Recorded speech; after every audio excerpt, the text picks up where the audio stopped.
Hello friends, मी Renu Santu recipe मध्ये आपलं स्वागत आहे। आज आपण बनवणार आहे केशर पिस्ता फालुदा। चला तर आता आपण रेसिपीला सुरुवात करूया। नमस्कार, आज आपण बनवणार आहे केशर पिस्ता फालुदा। तर इथे मी एक कढई घेतलेला आहे। इथे आपण 1 लिटर दूध घेणार आहे।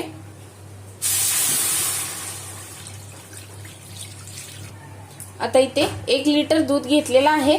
तर इथे मी 1 ग्लास पाणी भरून ह्यात ऍड करते।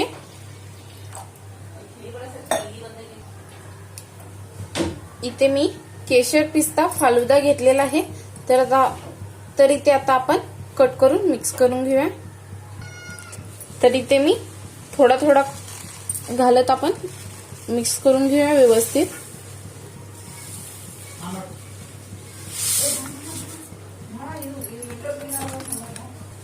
आता हे मिक्स करत आपल्याला एक 15 ते 20 मिनिट व्यवस्थित शिजवून घ्यायचे।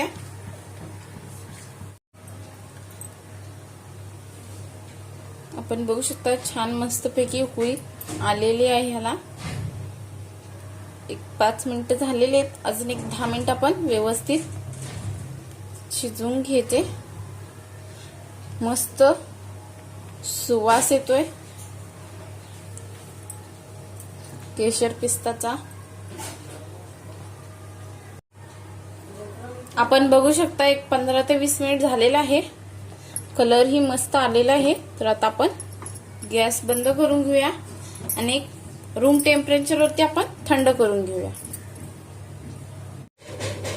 आपण बघू शकता किती घटसर झालेला आहे थंड झाल्यानंतर।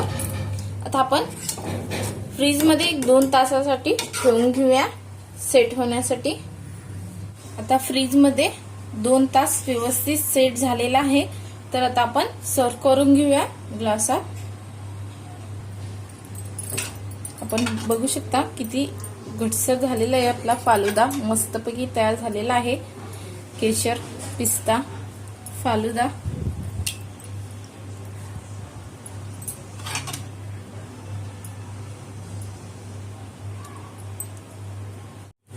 हा आता आपला सर्व करून झालेला आहे। तर ही रेसिपी तुम्हाला कशी वाटली आम्हाला नक्की कमेंट मध्ये कळवा। लाईक करा, शेअर करा आणि सबस्क्राईब करायला विसरू नका। नोटिफिकेशन साठी बेल आयकॉनला क्लिक करा। व्हिडिओ पाहिल्याबद्दल खूप खूप धन्यवाद।